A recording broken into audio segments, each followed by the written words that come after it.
Good evening, everyone. Nice to see you guys. I am going to try to help us understand courage a little bit tonight. As usual, I can't take any credit for it. All the content tonight comes from these two books. I think I have a picture for you. There you go. Existential Conflicts, written by Devaldo Franco, is the medium. Joanna De Angelis is the spirit Arthur. How many of you have read Joanna before? Some of you? Hardest books I've ever read, man. It's like one page takes me 3 days sometimes just to get it all. But it's chapter, I forget the chapter, let's go back. Chapter 18 from Existential Conflicts, and then chapter 7 from the Gospel According to Spiritism, which to me is a very easy book to read. It's full of wonderful stories of Christ's walk on earth and his teachings, and wonderful lessons from spirits that help interpret those stories. So that's what we're going to work on tonight, is try to get a handle on courage. And I made this one a little bit audience participation. I'm going to ask you questions. If you don't answer, Peter's going to come. No, I'm just kidding. He's not going to bother you. But just try to get a little bit of dialogue. So let's jump in. How do you guys define courage? What comes to mind when I ask you, what is courage? Any thoughts? What is courage to you? Anybody? Will to do something that sometimes scares us. Okay, something scary. So what would that equate to? Bravery, maybe? Live. What's that? Live, yeah. Yes, sir. Oh, I didn't see you. I'm sorry. How are you? I'm good. I think courage is when you're trying to go through challenges or finding strength to go through challenges. Okay, getting through a rough spot. I love it. That's great. Anything else come to mind? Yes, ma'am. Speaking out without judgment. Speaking out without judgment. Even just getting out and talking in public sometimes takes courage, right? You never know what's going to happen. So much judgment out there. I like that. Thank you. Anything else come to mind, or should I show you the list? I'll show you the list. All right. These are all different synonyms for courage. I think there's two ways I think to look at the courage. We can talk to it from a fight type, strength type perspective, where you're overcoming physical adversity, ailments, illness, stress, different things like that. Or from a moral perspective. Right? We'll talk more about the moral piece tonight, and I think that right side of the slide speaks more to that. But these are all different synonyms used for courage. The definition that I liked the best out of all the various definitions in the dictionary was the quality of mind or spirit that enables a person to face difficulty, danger, pain, etc. without fear. Bravery, which you kind of nailed that on the first try. You want to come up and finish the talk? I'm not brave enough. No, you're not brave enough, right? We'll work on that. So that's courage by definition, yeah? What does the Spirit's book, not Spirit's book, but the Gospel and Joanna tell us about courage? Courage is not a spiritual concept. It's not an errant concept. It's not an other side concept. It's a human virtue, right? It's a human quality. The beauty of courage and developing it is the act of developing it works on our spirit. When we're courageous, when we overcome obstacles, when we overcome difficulties, like speaking out in public sometimes, right? And even though we might be judged, but sharing our opinion, that bestows beneficial values upon the spirit. And the beauty of that is the more you put yourself out there, the more courage you display, the more courage you develop in various aspects of your life, that stays with your spirit forever, right? The body's obviously transient, right? We lose this body at the end of this life. But the courage, the virtues that are bestowed upon the spirit through the virtues of courage and what have you, stays with us eternally. We don't go backwards. So we develop moral character, we develop moral fortitude, we develop moral advancement, and we don't lose that. So the more we challenge ourselves with difficult moral experiences and various social accomplishments, that stays with us. All those things that we went through in previous existences. And I think sometimes if you wonder how you wound up where you are, right? Why you're facing some of this adversity. Any of you ever have a repeated problem in your life? Like it just seems like the same thing happens over and over sometimes? Or are you guys lucky and you don't have that? No? All right. Well, why is that? Well, because we continue to get faced with challenges and obstacles that we haven't overcome. We didn't have the courage previously, right? But we keep facing similar experiences. The characters change, the life changes, the situation changes, but the same overall, the same generalized obstacle happens. Mine is money. I work hard, I make money, sometimes I don't, but if you give me $20, I'll spend $25. It's terrible, right? Sometimes that's on business and business fails, or sometimes it goes really well, but I'm still learning how to, and I thought I figured it out, right? The last time this happened, I sold my business and I said, I'm going to go get a job. I've been at this company for, let me think about this, 13 years now. Guess what? They're bankrupt. I don't own it. I don't run it. I'm thinking about ready to retire. And all of a sudden, what's Al have to deal with at 58, 59 years old with 3 kids about to go to college? The company he works for is bankrupt. Not sure what's going to happen. So even though I try to get around that obstacle by not, okay, I'm just going to stay out of business. I'm not going to worry about making money. I'm just going to get a safe job. I'm going to feed my family. I'm being forced to overcome this obstacle. Does that make sense? Does that seem fair? It is, right? Because I know I have not overcome that issue. So it's funny. I do this Bible study, or this, I shouldn't say Bible study, but it's more of it is gospel. It's Christ's gospel, but not necessarily from a true biblical sense. But anyways, the story is every morning we work on this app, me and some friends, and these guys are shocked that I'm not pissed. I'm not getting a lawyer. I'm not, whatever. And it's like, no, I deserve it. I put myself in this situation. I need to learn this in this lifetime. Otherwise, I'm going to keep dealing with it forever. So that's my story. I won't bore you anymore with that. But am I alone, or you guys have similar situations? Yeah, it's crazy, right? But the act or the process of embracing it, and the fact that I'm not... I'd be lying to you if I said I wasn't a little angry. But the fact that I'm not going crazy and really freaking out, to me means I'm... A change. Thank you. Come on, you got to come up and do this. So anyways, that's my point. So whatever we overcome in this life, which is we challenge ourselves, or as the world challenges us with things that we weren't expecting, it throws us a curveball. We overcome them, we grow, and we're better prepared later in life. We're better prepared in the next life. And it's just the way it's supposed to be. It's the law of progress, I think they call it, right? All right, enough of that. Let's keep going. So, you guys know St. Francis, right? Very popular, very well quoted, frequently quoted. This is from Joanna shares this with us in that chapter. She said that St. Francis would love to give things away. He says, easy, give, help your fellow man. It takes courage, though, to forget ourselves completely in order to follow the example of Christ, right? St. Francis prayed one night about having nothing left to give. Like, Lord, I've given everything away. I help everybody. I don't have anything else to give.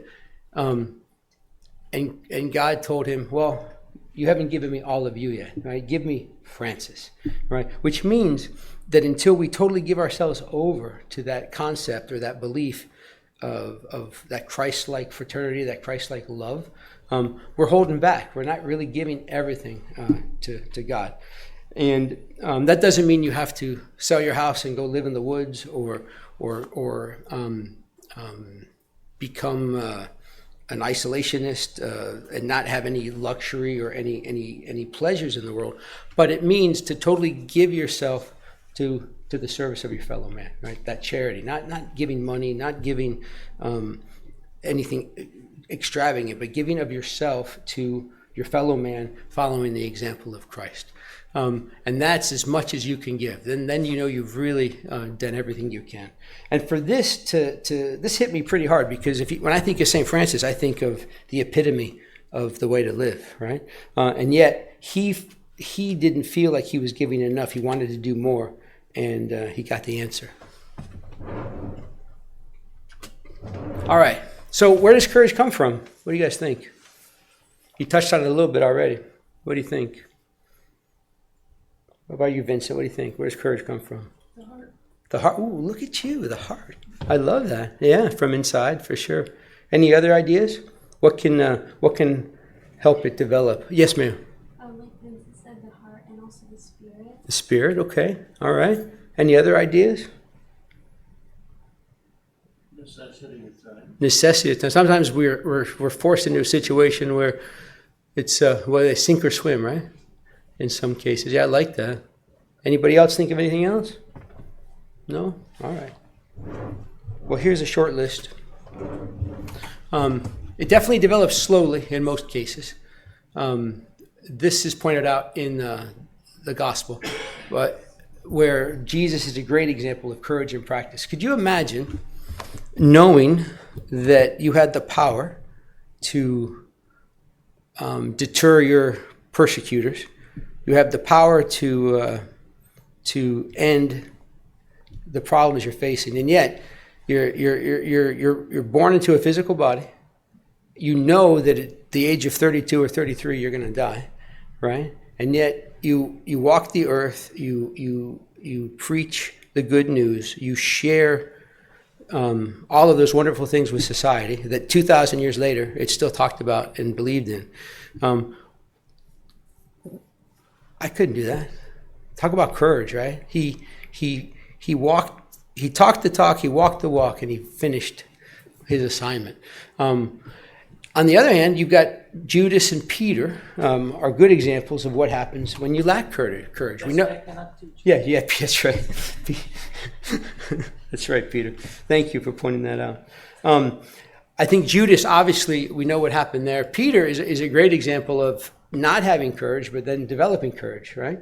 He went on to do wonderful things and build or share Christ's gospel until his death. And definitely lived courageously. The point is, from the heart, from the spirit, from circumstance, right? The point is that every difficult event we face forces courage, right? Sometimes just getting out of bed and going to work can be courageous, right? You don't like your boss, your company's not doing well, or you're out of it, you're depressed. Sometimes it just takes courage to put on your pants and go out the door. So I don't want to paint the picture that it takes huge things to be courageous, right? This could be dealing with your mother-in-law. If she's watching, I'm not talking about you, Tanya, all right? It could be dealing with difficult people in your life. It could be dealing with a vice, an addiction, a habit, right? Just overcoming little things become more and more courageous. Does that make sense? I'm not trying to paint the picture that you have to go and slay the dragon, if you know what I'm saying. It's not the point. All right, moving along. Joanna goes on to tell us that the strength of courage develops when we release ourselves from the protection of our family and safety of the home to assume our own responsibilities. I was just talking to a buddy of mine. I've known this guy since undergrad, like 40 years, I guess, almost. Man, I'm getting old, Peter. And we both have kids, and we were talking about the differences when we were 18 and independence and what have you. And I really feel like this really hit home for me when I was putting this together. When you're in a situation where nobody's paying your bills, when nobody's feeding you, right? When nobody's telling you what to do and you have to take care of yourself, you kind of grow up, right? And that's what this is telling us. We really face courage opportunities to develop when we start making our own decisions and when we start not depending on others. And I'm not telling you guys to run away and leave home, right? But as you get older and you get more freedom, right, you develop some of this courage already because your parents are giving you freedom at a younger age, but it really starts to level up as you're out on your own, taking care of yourself. But stay home as long as you can. Take advantage of it. All right. And again, it doesn't happen quickly. It happens over successive periods of time. And with each reincarnation, we return exactly where we left off morally and character-wise. Facing new challenges to help us develop. We don't take our clothes with us. We don't take our bank accounts with us, our material possessions, but our moral development, our virtues such as courage, they don't go backwards, right? They keep developing and growing over time. And little by little, we evolve into more morally developed spirits. Sounds so easy, right? It is not sometimes. All right, so question number 3. If courage is lacking, how do we develop it? What do you think? Give me some examples. Getting out of our comfort zone. Getting out of our comfort zone. Yeah, sometimes just waking up, right? And facing the challenges of the day. What else? Speaking in public. I know I'm petrified. I'm shaking. Anything else come to mind? What else helps develop it? I think we got it. Yes, ma'am. I'm sorry, I don't see your hand. Like we were saying, facing your fears or facing challenges. Yeah, facing fears, facing challenges. Does that mean you should go jump off a building? No, exactly. Within reason, right? Like maybe achieving your dreams. Wow. Yeah. Very cool. Going for it, right? Thank you. Yep, exactly. Putting ourselves in situations like this, right? Where we have to face an act of moral bravery. This virtue accompanies human feelings, right? When your heart is broken, when you lose your job, when somebody hurts you accidentally or intentionally, how do you overcome that? How do you react to that? Are you seeking revenge? Are you mad? Do you hold a grudge, or are you forgiving them? You know, I can remember, man, for years, I was a terrible driver, very assertive, very aggressive. My wife will tell you I'm still kind of a bad driver, but I don't get mad at people anymore, right? Now, if somebody cuts me off, I just say, go with God, right? I don't go through that whole road rage process anymore, and I don't cause problems like that anymore. So for my example, that's one example of developing courage, right? Because I have a bad habit, and I'm fixing it, working on it. Make sense? All right, good. Anything that hurts our feelings, that generates some type of disturbance within us. That could be like the highway example. That could be difficult relationships. That could be difficult financial times. That could be you don't like the politics of the time. You disagree with it, right? Things like that. It could be conversations on social media. How many of you get in fights on social media? I don't do that anymore. No. I just no. I actually got out of everything except there's like a professional page I belong to, and I have a Facebook just to share pictures of the kids, but I don't get involved in the debates anymore. Yeah, good for you. Excellent.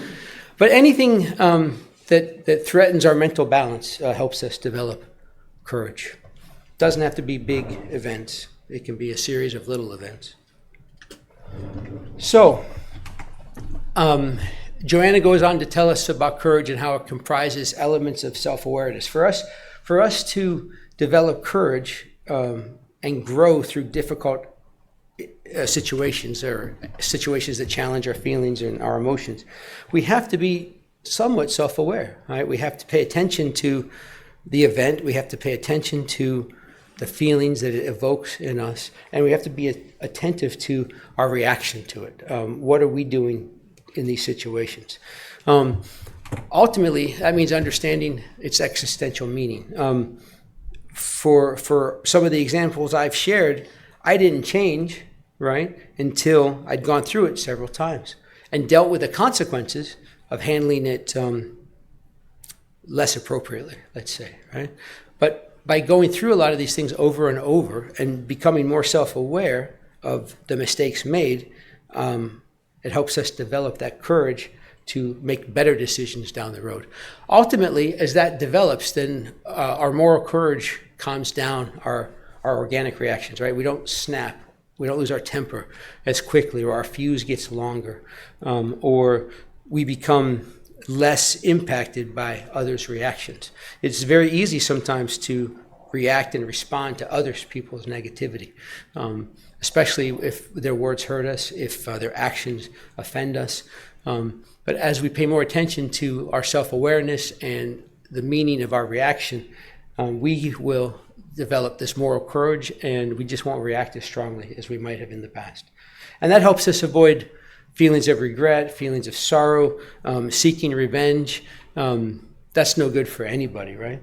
And ultimately, it reduces hate and that internal turmoil. That reminds me, don't spend too much thinking about it, but we've all experienced something negative in our life, right? And let's say that negative thing only happened once, right? Every time we devote internal thoughts to it, right, or we have anger or resentment about it, it's happening again. There's MRI studies that clearly show the brain fires during the actual event, or the same way when you think about the actual event, you feel those emotions. So every time we focus on that negativity or those problems, it's almost like you're just cutting yourself over and over and over every time you relive it. So as we stop doing that, right, that takes courage to overcome that. It's really easy to be mad at somebody. Peter, you remember that time that you... No, I'm just kidding. No. How many of you have a spouse? You ever get in an argument with your spouse and they like tell you everything you did wrong for the last 20 years? Never. Not me. Never happened to me. Never. Right? We hold on to these things, right? We have a good memory. Yes, you have a good memory. That's right. Yeah, like a computer or like a... Yes, exactly. The point is, those are all valid things, right? I know I did those things, right? She's not wrong, right? But I don't do it anymore, honey, right? But they're not forgotten sometimes, you know what I mean? And that just holds us back, right? Because we're holding on to regret. We're holding on to the negativity. Or maybe we're seeking revenge. We want to get even with the person that hurt us. And that just makes things worse. All right, I think I beat that up enough, yeah? Joanna goes on to tell us that courage and the development of courage is therapeutic, right? Because it stimulates an individual to work towards improving. Once you are more self-aware, once you pay attention to your reactions to things and you identify flaws or things you want to correct, it makes you more focused to do what she calls dignifying tasks, right? In other words, responding differently or better to these negativities. Like that guy that cuts me off on the turnpike, just go with God, right? I don't say negative stuff anymore. She goes on to say that even when circumstances are made unfavorable, courage should be exercised in small occurrences and different experiences, always trying to face these challenges more positively. All right, question number 4. I think this is the last question I'm going to ask you. I don't think I have a number 5. Can you name a few things that might hinder the development of courage? What gets in the way of our developing courage? Ego. Wow, man. You sure you don't want to come up here? Edging God out. Edging God out, ego, right? EGO, edging God out, that's one. Yeah, what else? What else can get in the way of... What's that? Fear, yeah. It's easier to run sometimes than face the challenge. I like that. Ourselves, yeah. We get in our own way, right? Procrastination.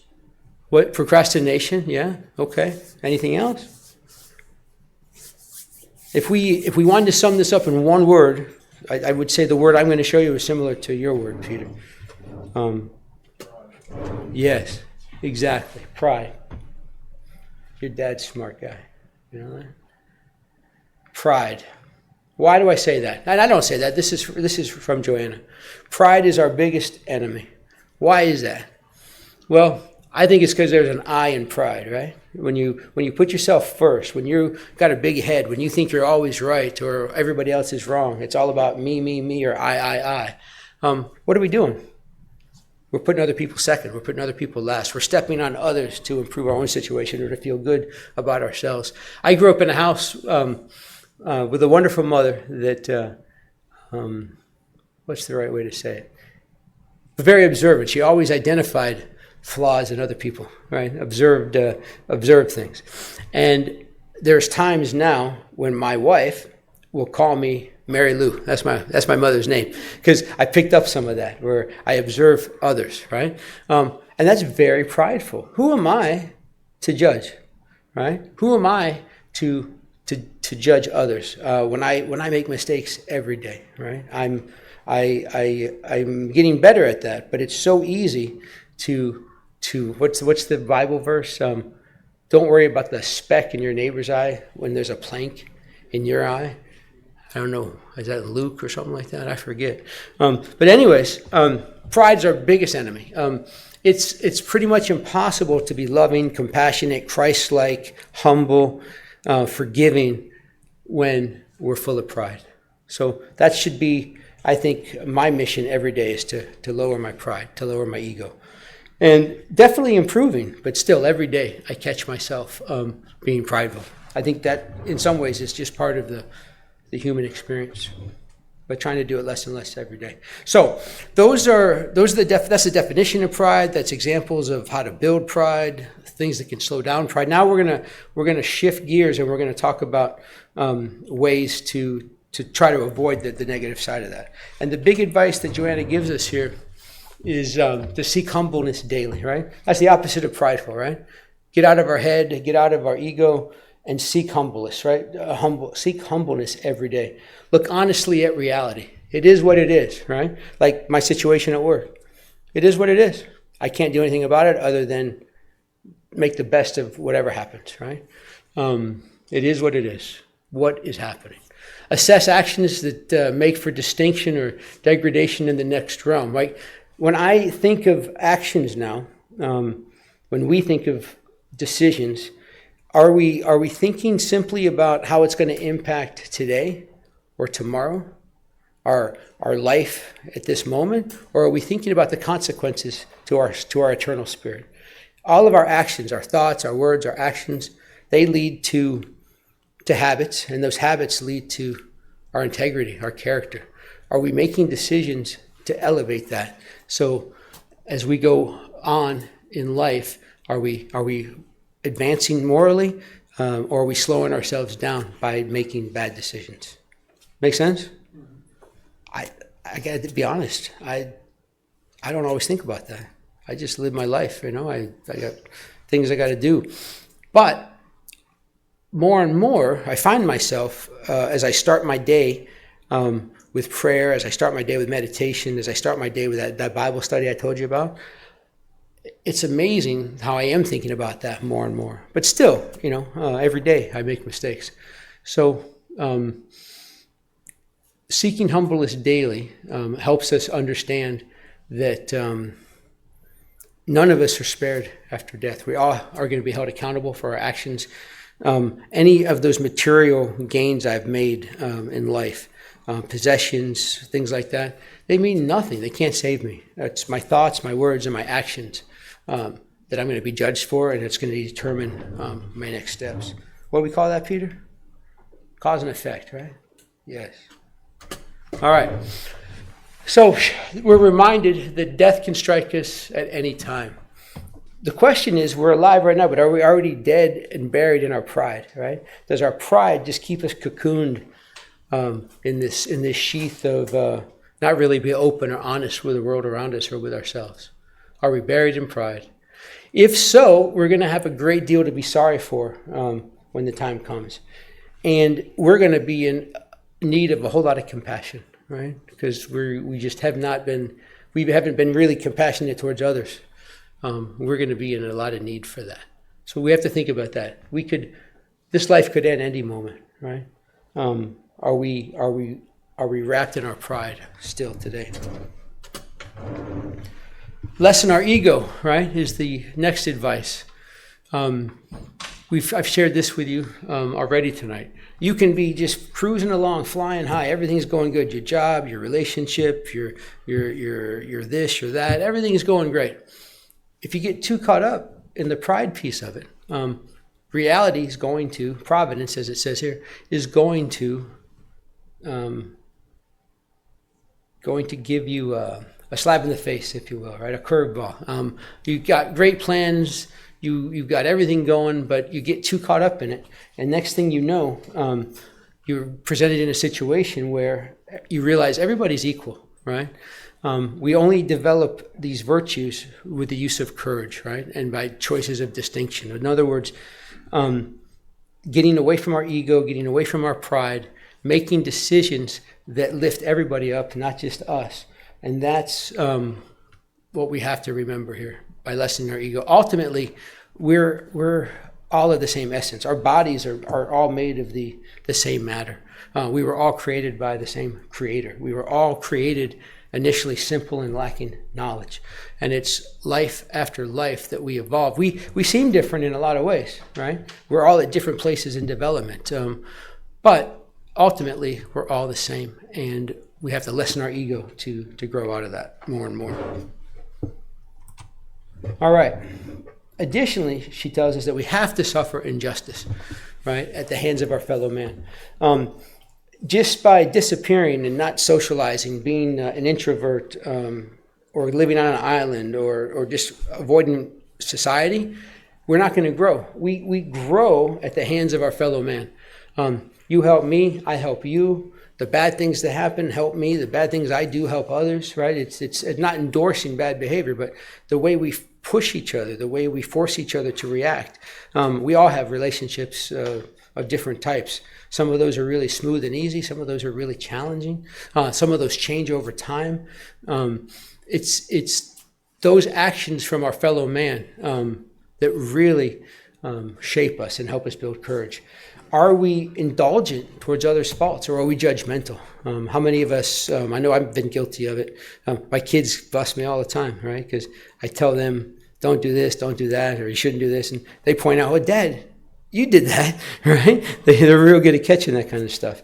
The point is, are we indulgent of others? Do we overly judge, or are we understanding? Do we forgive? Because if we do, that shows love and humbleness and compassion. If people are treating us bad or say things about us, do we embrace it and accept it as an opportunity to grow? Or do we hold grudges? Do we fight back? Do we attack, right? Ideally, we accept any challenge that we face as an opportunity to grow. We embrace it with the knowledge that more than likely we created it, right? We made decisions in the past that brought us to where we are, and we're being forced to face the consequence of previous actions so that we can grow and move on. Does that seem like fair and logical? Does that bother anybody? Seems harsh sometimes, right? But I think that's the beauty for me, and why I was so attracted to reincarnation, even before I knew what Spiritism was. If all we had was one life, right, it wouldn't make any sense. There would be no fairness. How come babies die at birth? How come some people get terrible diseases? How come some people are rich, some people are poor? How come some people have deformities, other people don't, right? How come some people are born into slavery and other people are free? Just doesn't mean, for me, would a loving God create those situations where they pick and be indiscriminate like that? You know? I don't think so. And one of the beauties of this and of Spiritism and reincarnation for me is I'm exactly where I belong. I'm sitting in a reality that I co-created. God created me. God gave me free will. And life after life, I have made choices. At this point in my life, I choose to be here on Thursday nights, right? 30 years ago, I was probably in a bar on a Thursday night watching a football game or something, right? My point is, little by little, as we pay attention to our actions, as we pay attention to the eternal meaning of things, we change. We become more humble. We accept trials as opportunities to grow. And little by little, we improve. We can make huge strides in one life or small strides. It's totally up to us. But ultimately, we will evolve with more difficulties or less difficulties, depending on the choices we make. Seems logical and rational to me, and that's one of the reasons I was so attracted to reincarnation and ultimately Spiritism. All right. So in the Gospel, in chapter 7, it talks about, it asks, right? Does Christ have to come again to teach us, right? To teach humanity? Does he have to come again to teach us divine laws? Does he have to come again to show us how to love each other, how to forgive each other? Have we forgotten them? And when you listen to the news, when you watch social media, when you think about everything that's going on in the world today, it almost seems like we could benefit from another visit, yeah? Have we forgotten his teachings?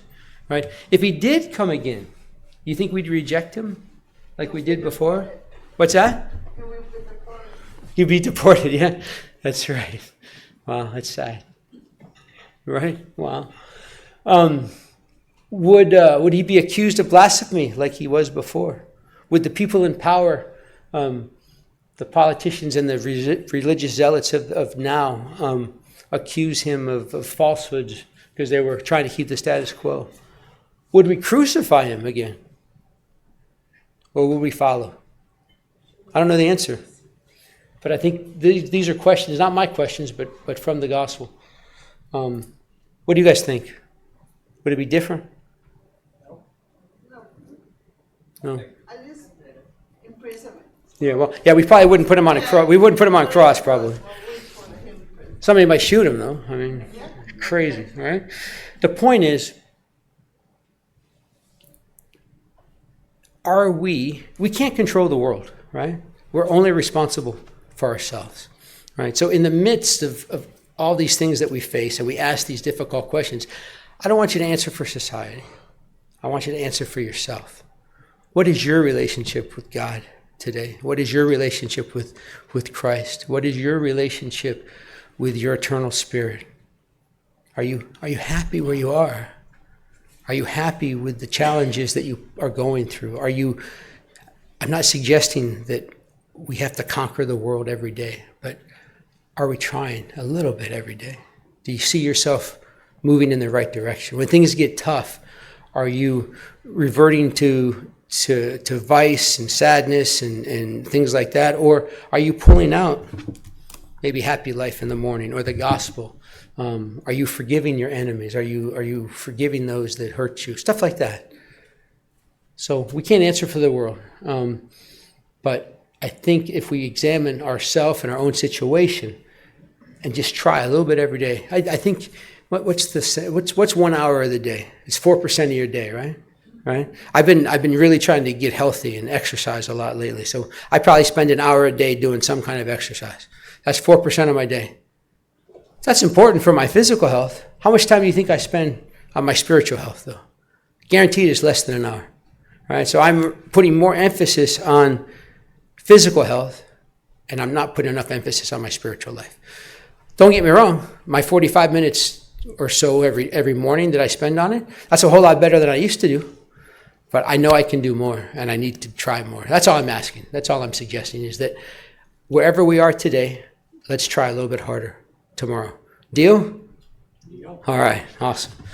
Okay. We're wrapping this up here shortly. Joanna goes on to tell us that we should make our hearts gentle and mild, right? And you will find the path filled with laurels. As you become more gentle and mild, you're going to fill yourself with more goodness, more compassion towards love, with love towards others. And I think more to the point, you're going to be all of those things more towards you, right? It's easy to talk about being good to others and being Christ-like and what have you.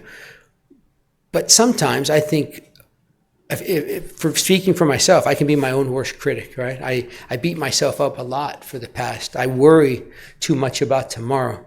If we think about the truth here, right? All we really have is right now. The decision I make right now. I can't change the past. No amount of worrying is going to change tomorrow. But my thoughts, my words, my actions, those habits I'm creating right now is the best thing I can do to make a better tomorrow. So as we try that every day towards ourselves and towards others, we grow. We develop courage. So the final bit of advice here to us from the books today is to stop complaining, right? About your afflictions, right? We should, and this is easy to say, but we should thank God for all the challenges in our life, whatever they might be. Believing and knowing that we co-created them. We're exactly where we put ourselves based on previous choices. We've heaped them on ourselves, just like it says here, right? We probably ignored divine laws. We probably ignored the example of Christ more than we should have in the past. And now we're reaping those consequences. So if we are in a challenging time, don't be surprised if that cup overflows and we're faced with challenges. And we have to build courage to overcome them. And the best way to build courage, we're told, is to take Christ's law as our one rule of conduct. Stop placing greater value on those things that are pleasing to my eyes, my touch, my taste, my senses, right? Those physical senses. And put more value on those things that please the soul. Love, compassion, kindness, charity, service, right? Thinking of others besides ourselves and not being full of pride and ego. So that's all I have for you tonight. I want to thank you for putting up. Yes. What? Oh, sorry, buddy. It's these bright lights, man. I can't. I'm not sure if it's a little bit off topic, but being that you mentioned that you own a business before, Used to, yeah. made the change, you might relate and you might have the answer. I'm not sure, but I got a question. How do you apply that? Or I guess the question is, can you run a successful business with that mentality? I think so. I think there's examples of that. From my own experience, I don't think I went out of my way to hurt anybody. I don't think that I went out of my way in a bad way. But I will say, for my own purposes, competition for me in business, there was one competitor in town that we hated each other, right? We always tried to outdo each other. We stole each other's employees. We copied each other's ads. We were both guilty of it. It was a competition. Who can open more stores? Who can sell more hearing aids? Who can have a better reputation? That's where it wasn't the business. It was the things that I did to succeed in business. I didn't rob anybody. I didn't shoot anybody. But in my heart, I didn't like that guy. Right? He didn't like me. Right? We'd worked together in the past. There was bad blood. So I don't think it was the business. It was the things, the choices we can make or be tempted to make money. You know what I mean? Does that make sense? It does, but I still have a problem associating that with my current business because on a daily basis, it's kind of funny because every time I come over here, like I feel agitated before I even get here. Wow. I just come out of work. Yeah. But then when I come over here and I read all these words and I hear you talking and everyone, and it's like it calms me down. Awesome. And it's kind of like I know what I'm supposed to do, but then the very next day when I have to deal with that customer that comes in, and it's kind of like people is very difficult to deal with. It can be. You know, and there's always 1, 2, 3 that challenges your pride, and then you have to protect your business as Sure. well and do what's best for the business. And then that's when I have a problem associated with myself. Should I do what's best for the business? Should I do what's best as a person helping the other person? Because if I do something that is helpful to the other, it's not going to be beneficial to the business. Is there a way to, I think the question there, is there a way for both to win? A compromise? I guess that's what I'm trying to seek the answer to. Yeah. And I'm still having, struggle. Yeah, I get it. Figure that out. Don't beat yourself up. I mean, you're not alone. I think we all face that in various ways. But from my own experience, getting out of the business, I'm still facing the same thing. Other people now are making decisions that I have to deal with. But it's, and I think a good way to talk about this is you're here. You had the courage to be vulnerable tonight. And just the fact that you struggle with this and you think about this, I think you're on the right path, brother. Awareness, yeah. Yeah, I think that's awesome. So good for you. And it's nice to hear that coming here helps. Because I know when I walk in this place, it's funny. On the way here, every Thursday night, something can happen to prevent me, to get me, to slow me down, right? Or when I leave here, it's weird. It's almost like there's forces at bay that don't want me to be here, right? But this place is awesome, and it helps me so much. So I'm so glad you find the solace in that as well. So thank you for sharing. Absolutely. Any other questions or thoughts? No? All right, then I will end. Who's doing vibrations tonight? Me? You? I'm gonna run the. You're going to run the un? Okay, I will stop. Thank you, guys.